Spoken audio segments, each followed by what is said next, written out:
এক বুজুর্গ বলছিলেন যে হে আল্লাহর বান্দা, দুনিয়ার যন্ত্রণার পেরেশানির কারণে যদি মানুষ বলে যে যদি মরে যাইতাম ভালো ছিল, মানুষ বলে না এরকম যে এত পেরেশানির চাইতে এত দুঃখের চাইতে মরে গেলে ভালো ছিল।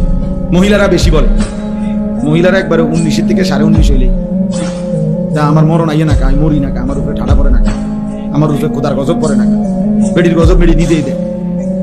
মহিলাদের এই বদভ্যাস বেশি।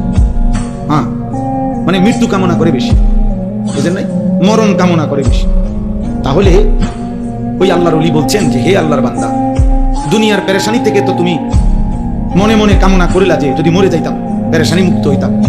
তিনি বলছেন হে আল্লাহর বান্দা, যদি কবরে গিয়ে কবরের আযাব শুরু হয়, তখন তুমি ওই আযাব থেকে বাঁচবার জন্য এবার কি চাই? বুঝেন নাই?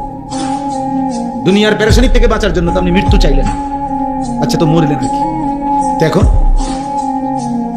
কবরে গিয়ে যখন আযাব হবে আল্লাহর নাফরমানির কারণে, তখন কি করবেন? তখন কি চাইবেন? আবার দুনিয়া আইতে চাইবেন? আমরা মস্কারি, হ্যাঁ, আবার দুনিয়া আসতে চাইলে আপনারা আবার ফেরত দিবে নাকি?